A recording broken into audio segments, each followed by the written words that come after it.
Bismillahirrahmanirrahim. Assalamualaikum warahmatullahi wabarakatuh.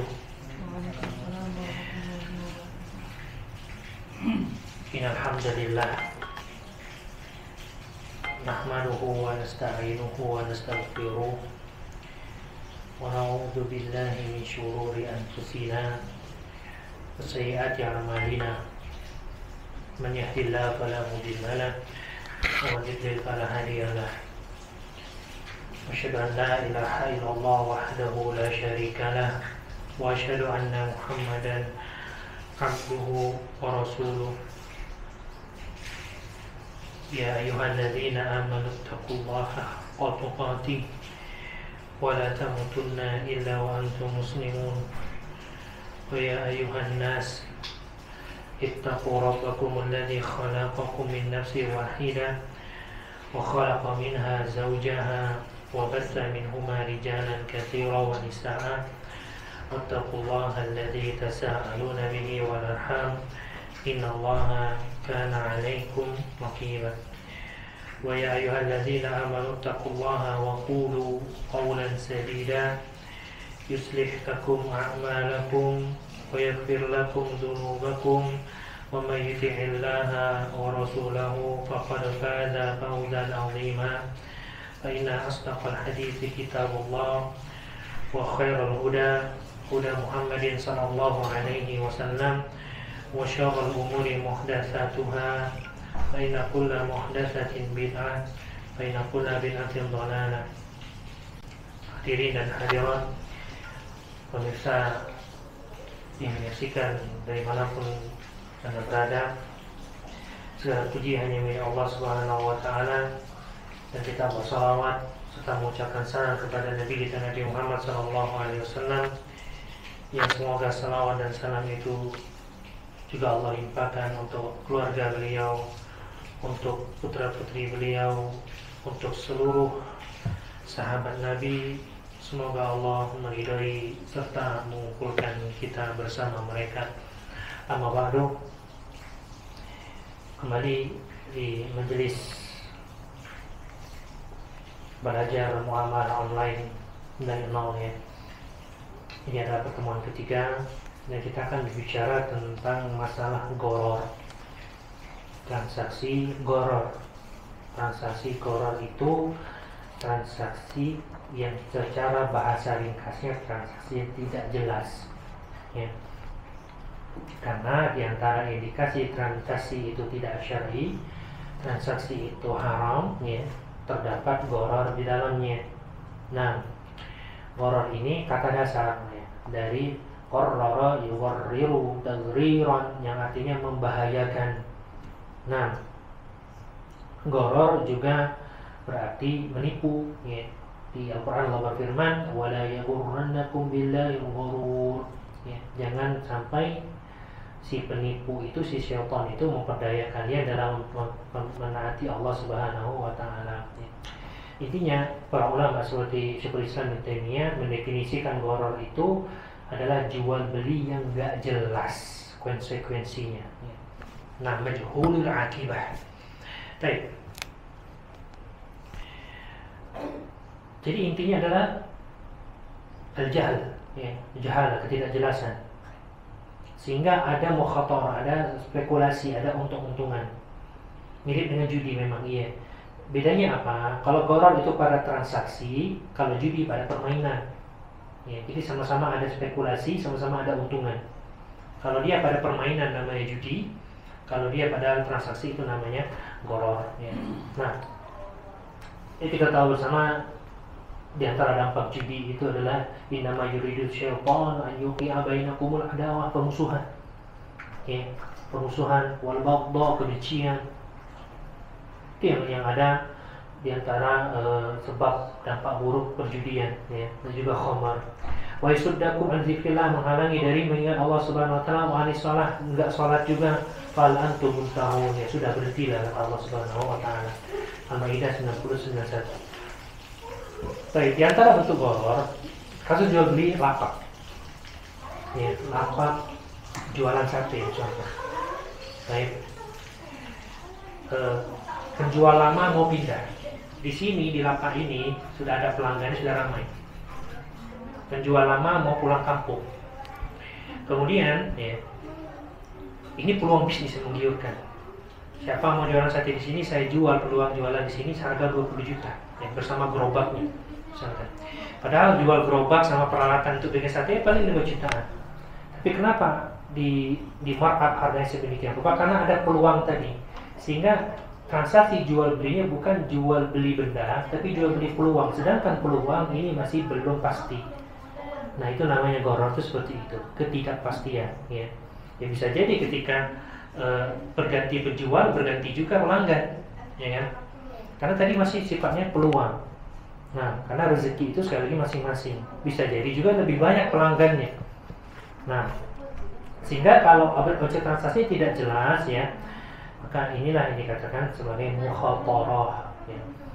Untung-untungan spekulasi, dan gharar hukumnya dilarang sekalipun pelakunya saling ridho ya. Sama riba juga saling ridho tuh dilarang. Zina juga ya, suka sama suka itu tetap dilarang. Adanya keridhaan pelaku maksiat, adanya suka sama suka pelaku maksiat tidak menjadikan kemaksiatan itu menjadi halal ya. Tetap dia hukumnya halal. Baik, di zaman jahiliyah kita tahu sudah pernah kita bahas macam-macam transaksi gharar yang ada pada mereka. Baik, seperti jual beli sperma pejantan. Nah, jadi dikawinkan kambing tersebut, cuman yang dibeli bukan kambingnya, sperma dari kambing tersebut. Ya, bisa jadi nanti kambing betina yang bunting, bisa jadi juga enggak. Ya, karena spekulasi. Nah, ini di zaman jahiliyah ada seperti itu. Kasbil fahli namanya, jual beli sperma pejantan. Baik, kemudian jual beli habalah ya, jual beli berkaitan dengan janin yang ada dalam kandungan hewan. Ya, ada dua model, bisa berkaitan dengan waktu, bisa berkaitan dengan benda. Kalau berkaitan dengan benda, habalah tersebut adalah janin yang berada di dalam onta betina. Itu dijual, tapi bukan janinnya. Janin dari janin itu nanti yang akan dijual. Ya, makanya habalah, 2 kali hamil. Jadi janin dari janin yang ada dalam perut onta betina itu yang dijual. Ini jelas gharar ya, belum tentu janin yang ada sekarang itu lahir dengan selamat sehat ya. Belum tentu. Ada penafsiran kedua dari jual beli habalah itu adalah tenggat waktu ya. Jadi transaksinya masih non tunai, pembayarannya dikaitkan dengan kelahiran onta. Ini juga waktunya masih nggak jelas, bisa jadi ontanya lahir, bisa jadi enggak juga ya. Nah, itu gharar ya. Nah, kemudian ada jual beli munabadzah. Jadi jual kain random dilempar tanpa ada kesempatan milik. Pokoknya yang dilempar itu kau beli, kau bayar sekian. Itu namanya munabadzah, dilempar. Ada lagi yang mulamasah ya. Mulamasah ini beli kain sambil minjem ya. Nah, dapat yang ini, yang ini dibayar. Nah, ini tidak diperbolehkan ya, karena ada ghararnya di situ. Nah, bisa jadi dapat kain yang bagus, bisa jadi dapat kain yang jelek ya. Nah, kita masih SD dulu ada yang namanya itu lotre, ditarik benang tuh ya. Kadang dapat HP, kadang dapat permen, kadang dapat benang baik. Ini mirip seperti itu ya. Walau mata kita melihat, tapi kita nggak lihat yang ada di balik benang itu. Nah, ternyata tidak diperbolehkan. Ya, zaman sekarang yang modern boneka mesin capit, mesin capit ya. Itu kan juga kadang dapat, kadang enggak. Karena ada peluang spekulasi tadi, maka dia termasuk gharar ya. Akan di dalam agama kita dilarang dari jual beli gharar. Kalau dia dimasukkan ke jual beli namanya gharar, kalau dia permainan berarti itu judi ya. Sama-sama diharamkan.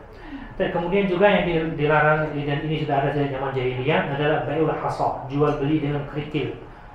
Jadi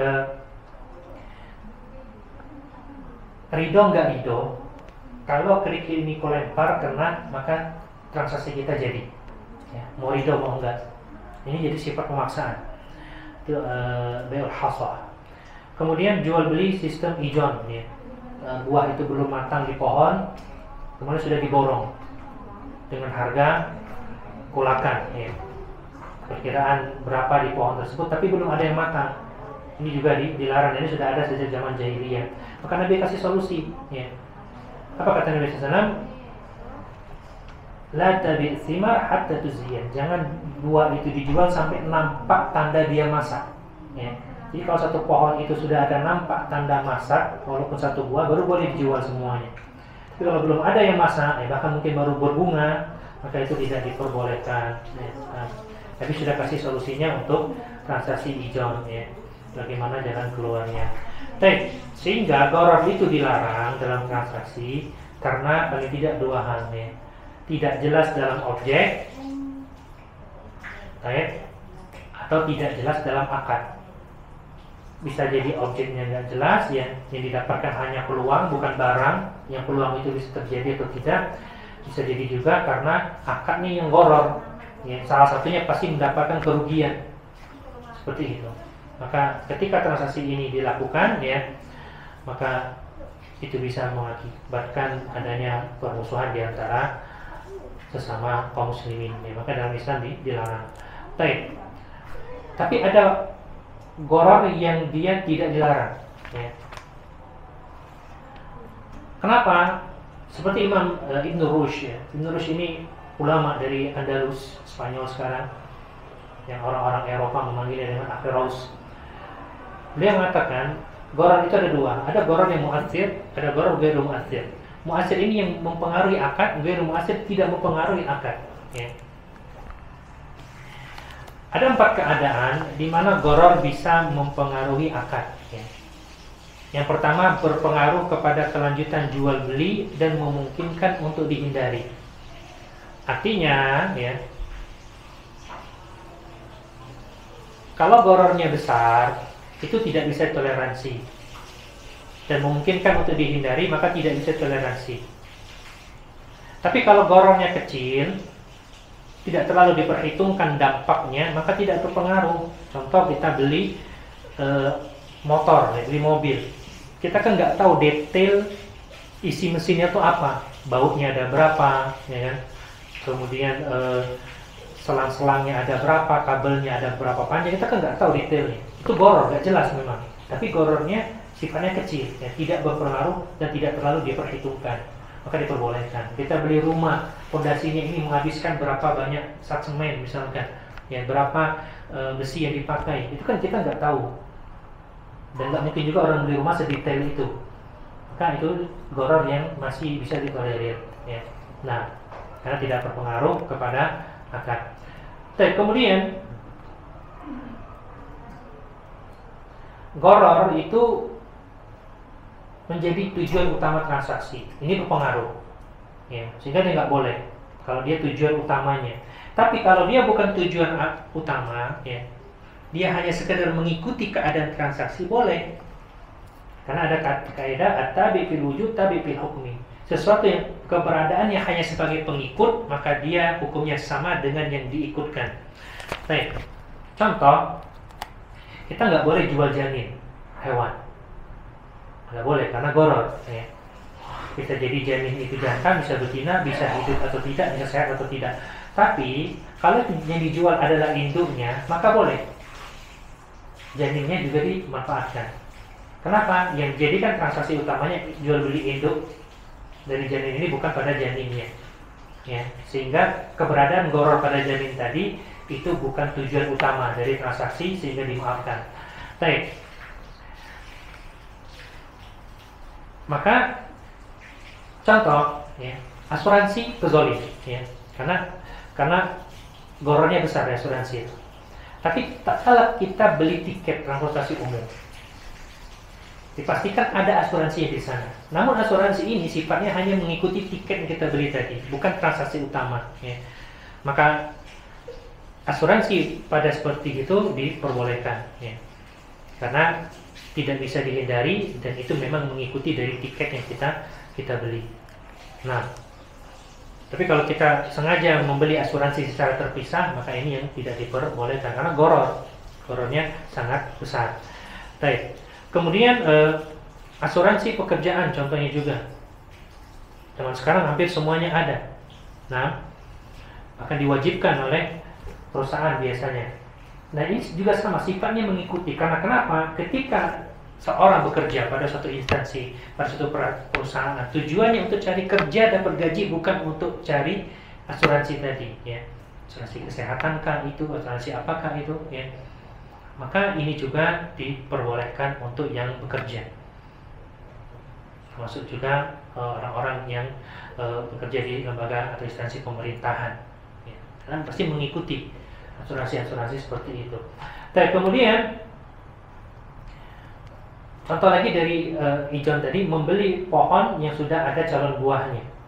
Nah, kalau beli calon buah saja yang masih mentah secara borongan, itu namanya Ijon, nggak boleh. Tapi kalau pohon yang dibeli, ya, itu diperbolehkan, ya. Kalau pohonnya yang dibeli, nah, meskipun harganya lebih mahal, tidak masalah. Buahnya masih mentah semua, nggak masalah, karena yang dijadikan perdagangan bukan buahnya, tapi kepemilikan pohonnya tadi. Baik, ya, ini contoh dari gharar yang dia bukan tujuan utama transaksi yang diperbolehkan. Kemudian gharar yang berpengaruh berikutnya adalah bukan kebutuhan umum. Sehingga sebaliknya berarti kalau gharar yang menjadi kebutuhan umum dibolehkan. Nah, contoh ya, ketika kita membeli baju, kita nggak tahu detail bahannya berapa banyak yang dipakai. Kita bayar SPP pendidikan sekolah anak kita, kita nggak tahu juga detail layanan yang akan didapatkan, berapa banyak ilmu yang akan disalurkan, ya. Itu semua mengandung ketidakjelasan. Tapi tidak mungkin, tidak bisa kita hindari, karena ini suatu kebutuhan umum. Mengingat ini semua ada dalam transaksi, maka ini diperbolehkan, ya. Gharar yang ada pada kepentingan umum atau kebutuhan umum, maka ini diperbolehkan. Nah, kemudian ya, gharar yang sifatnya kebutuhan dan tidak juga bisa dihindari. Contoh, kita beli telur, ya, tidak mungkin kita beli telur mau dipecahkan satu persatu biar jelas semuanya, ya. Tidak mungkin. Beli semangka misalkan, ya, walaupun sekarang sudah bisa dipotong semangka. Nah, kalau para ulama dulu mencontohkan beli semangka. Kalau kita ya mungkin dibeli telur, ya. Kan terkadang kita beli telur tahu-tahu isinya ada yang busuk, ya. Ada yang tidak layak konsumsi. Gharar kan, iya, karena kita nggak lihat isi dalam telur itu apa, dalam cangkang telur itu gharar, nggak jelas. Tapi itu gharar yang sifatnya kebutuhan umum, ya, yang akan sangat menyulitkan kalau kita berlaku saklek di sana, sehingga diperbolehkan secara syariat, ya. Baik. Kemudian gharar yang ada pada transaksi komersil itu yang berpengaruh pada akad. Sedangkan gharar pada transaksi sosial itu tidak mengapa, ya. Contoh, orang kasih hadiah dalam kado, nggak perlu dibuka kadonya, walaupun masih belum jelas apa isinya, ya, karena ini akadnya akad sosial. Boleh gharar dalam akad sosial, hadiah, hibah, ya, sedekah. Kita kasih sedekah amplop untuk ke panti asuhan misalnya, ya. Nggak harus dibuka dan nggak harus tahu jumlahnya, ya. Bahkan kalau dalam sedekah itu kalau bisa tangan kanan memberi, tangan kiri tidak tahu, ya kan? Ini kalau sifatnya transaksi sosial. Tapi kalau transaksi komersil, ya, tidak boleh ada gharar di dalamnya, jual beli dan semisalnya. Baik. Kemudian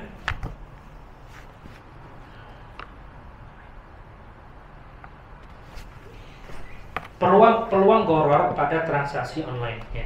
Kita tahu transaksi yang namanya online itu barang tuh nggak ada di majelis akad, ya, karena majelisnya virtual, ketemunya di dunia maya, sehingga fisik barang itu nggak bisa langsung terlihat.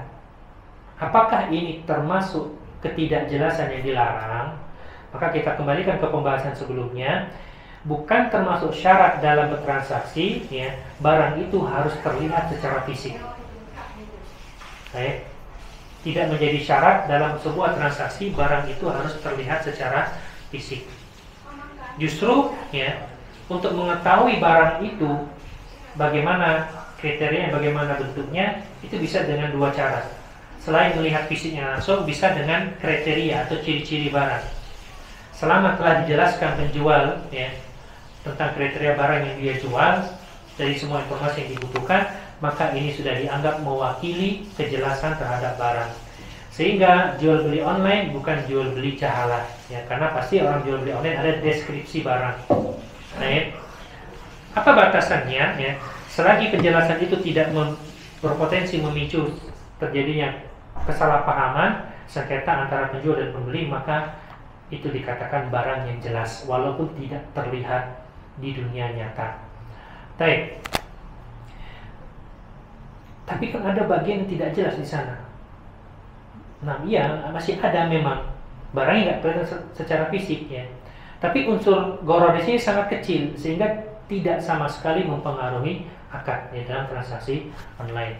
Maka untuk para penjual online ya, Anda bertanggung jawab memberikan penjelasan yang bisa memuaskan calon konsumen Anda. Ada beberapa hal yang harus diperhatikan ya. Yang pertama, hindari permainan edit gambar yang berlebihan, terutama permainan terhadap warna ya. Kebanyakan kekecewaan konsumen itu karena barang yang nyampe tidak sesuai dengan gambar yang ditampilkan. Sebabnya apa? Gambar tadi sudah diedit sedemikian rupa ya, sehingga jadilah kekecewaan ya, barang tidak sesuai deskripsi karena gambar yang ditampilkan begitu indahnya, padahal itu hanya permainan aplikasi edit foto. Itu yang pertama. Yang kedua ya, berikan benda pembanding foto, karena keberadaan benda pembanding membantu calon konsumen kita untuk membayangkan ukuran barang ya. Karena itu ya, benda pembanding harus lebih dikenal dibandingkan produk yang dijual. Biasanya ini hanya untuk deskripsi ukuran dengan satuan, untuk memahamkan secara maksimal ya pada sesuatu barang yang masih rentan munculnya kekecewaan. Ukuran tas misalkan ya, kasih benda pembandingnya apa ya. Ukuran dari tripod misalkan ya, berapa tingginya, standarnya. Nah, ya, kasih benda pembandingnya. Nah, untuk mendapatkan bayangan pas berapa ukuran benda ini. Baik. Kemudian yang ketiga, deskripsikan secara detail ya ukuran dengan satuan yang pasti. Jadi di samping ada benda pembanding tadi, biar orang bisa bayangkan, oh ternyata tas ini setinggi lututnya orang dewasa ya. Nah, berarti kalau dipakai anak-anak usia kelas 6 terlalu besar. Contoh bisa seperti itu. Orang bisa bikin sudah. Selain ada benda pembanding, itu kalau bisa deskripsikan detail ukurannya. Nah, karena kenapa ya? Terkadang satuan yang tidak bisa dipahami itu akan membingungkan konsumen. Pakailah satuan yang bisa dipahami, sentimeter misalkan. Ya, kita di Indonesia menggunakan sentimeter dan meter, tidak menggunakan ukuran kaki, ya, jengkal enggak, hasta enggak. Baik, pakai sentimeter. Ukuran tasnya dimensinya 10, misalkan 20 kali 10 cm ya. Nah, dan yang semisalnya. Baik. Kalau barang itu sulit dideskripsikan, seperti barang-barang custom atau barang-barang unik ya, maka sarannya adalah gunakan metode pembayaran COD ya, sehingga hak khiyar bagi konsumen masih terjaga setelah melihat barang. Apa ada khiyar ru'yah dalam transaksi online? Ada ya, hak khiyar itu ada. Nah, karena kenapa? Kadang nggak cukup orang itu hanya sekedar via online saja, harus melihat langsung, bahkan terkadang harus mencoba. Seperti jual beli mobil, jual beli motor, ya kan? Dia lihat iklan di Facebook misalnya, dia tertarik, dia ketemu dulu pasti. Tidak semata-mata dibayar, ditransfer, kemudian motor diantar, enggak. Ya, ataupun properti. Sekalipun sudah ada akad di dunia maya tadi, tapi tetap ya terkadang barang itu mesti dilihat. Nah, hak khiyar untuk melanjutkan atau membatalkan akad itu tetap ada dalam transaksi online. Kalau dalam transaksi online lebih kepada khiyar ru'yah, ya, untuk melanjutkan akad atau membatalkan akad setelah melihat barang. Baik. Maka dalam transaksi online, ya, bisa saja ada khiyar ru'yah, bisa juga ada tidak. Bagaimana yang tidak ada khiyar ru'yah? Contohnya seperti barang yang bisa dijelaskan berdasarkan kriteria. Ya, jual HP iPhone 14 Pro Max, ya. Itu nggak perlu pakai khiyar ru'yah, walaupun harganya mahal. Orang tahu 14 Pro Max iPhone, warna, deskripsinya udah tahu, itu nggak perlu ada khiyar ru'yah. Baik. Kemudian barang yang bisa dijelaskan secara sampel, itu juga tidak perlu atau tidak berlaku ada khiyar ru'yah di sana. Ya. Nah, jadi dia hanya pada barang-barang yang tidak bisa dideskripsikan secara langsung atau mungkin yang harus dicoba secara langsung, harus dilihat secara langsung. Kemudian, ya, bagaimana kalau barang yang sampai tidak sesuai dengan yang dipesan atau tidak sesuai dengan deskripsi yang ditampilkan penjual? Maka ada 3 pilihan hak khiyar bagi pembeli. Ya, jika memang benar terjadi kelalaian penjual sehingga barang yang sampai tidak seperti dideskripsikan. Nah, pilihannya apa? Yang pertama meminta arsh. Arsh itu apa? Alif, ro, shin, ya. Ganti rugi, selisih harga. Baik, beli HP. Kalau normal harganya sekian, tapi karena ini kameranya mati satu, nah berapa selisih harga HP kamera mati satu dengan HP normal tadi? Nah, selisihnya itu yang dikembalikan. Nah, ya, ini pilihan pertama. Kalau mau, pilihan kedua, ya, merelakan akad tersebut. Sudahlah, nggak apa-apa lah, masih bisa dipakai. Bobanya kan masih 2, kameranya masih 2 misalnya.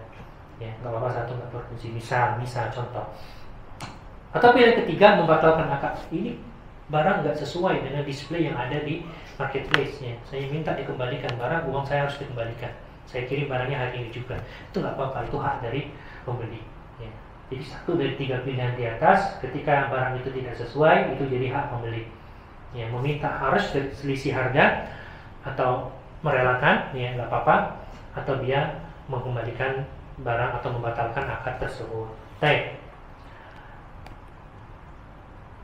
Apakah boleh kita membatalkan akad, ya, setelah barang itu sampai kepada pembeli? Jadi kita ulang lagi.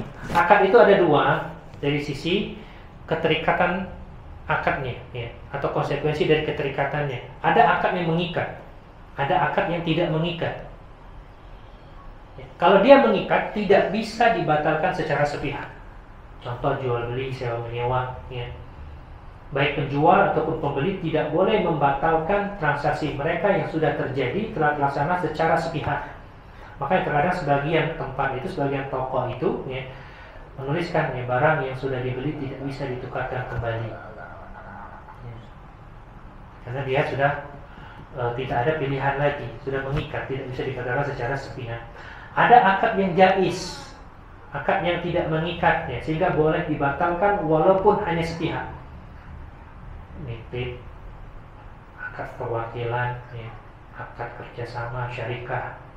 Baik, orang nitip barang, baik, titip kamera. Kemudian oleh pemilik itu dia berhak ngambil barangnya untuk membatalkan akad nitip tadi, ya, tanpa seizin dari yang dititipi. Nah, oleh karena itu, ya,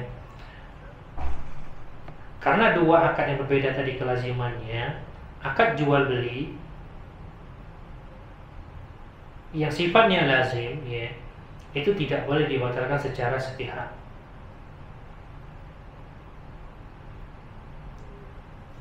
Nah, bagaimana dengan jual beli online? Perpindahan kepemilikan sudah final ketika akad itu dilakukan, ya. Meskipun barang belum diterima atau bahkan belum dikirim, tapi kalau sudah check out itu sudah ada akad, tinggal nunggu barang dikirim. Maka kita ulangi lagi ya pembahasan sebelumnya. Khiyar ru'yah atau melihat kondisi fisik barang itu bukan menjadi syarat dalam transaksi. Nah, pembeli tidak diharuskan ya melihat atau memegang fisik barang, karena penjelasan barang itu bisa diwakilkan dengan kriteria dan ciri barang. Selama penjual telah memenuhi penjelasan terhadap kriteria barangnya dan pembeli sudah menerima barang dalam keadaan sehat walafiat tanpa cacat barang tersebut, maka tidak ada alasan untuk membatalkan akad secara sepihak. Kecuali memang ada alasan tadi, ternyata barang yang disampai itu tidak sesuai kriteria, tidak sesuai deskripsi ya, maka boleh untuk kita membatalkan akad itu ya, mengembalikan barang tersebut. Untuk para penjual ada sebuah hadis Nabi SAW ya, ada anjuran untuk menerima namanya iqalah. Apa itu iqalah? Pembatalan transaksi dari seorang ya, walaupun tanpa alasan, dan sifatnya anjuran bukan kewajiban. Contoh, jika dalam satu kali 24 jam sejak barang diterima tidak ada komplain, maka barang tidak dapat dikembalikan. Nah, artinya apa? Penjual menerima komplain terhadap barang setelah diterima konsumen selama 1 hari, oke, masalah. Tapi kalau seandainya konsumen membatalkan akadnya ya, dan penjual masih punya hak untuk mempertahankan haknya untuk tidak membatalkan, maka ada anjuran, bukan kewajiban. Jadi ada anjuran dari Nabi SAW. Beliau bersabda, man aqala musliman aqalahu Allahu hasratahu yaumal qiyamah. Barang siapa yang menerima pengembalian barang dari seorang muslim, maka Allah akan mengampuni kesalahannya pada hari kiamat ya. Ini salah satu utama untuk penjual yang paham fikih muamalah ya. Memang punya hak untuk tidak mau membatalkan ya. Enggak bisa, barang yang sudah dibeli tidak bisa tukar kembali, hak kita ya. Dan enggak wajib juga kita menerima pembatalan dari pembeli tadi.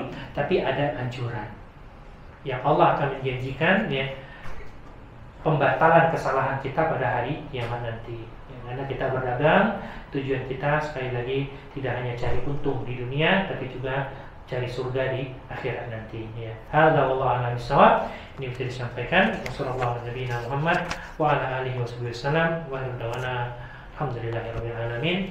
Subhanakallahumma wa bihamdika asyhadu an la ilaha illa anta astaghfiruka wa atubu ilaik. Assalamualaikum warahmatullahi wabarakatuh.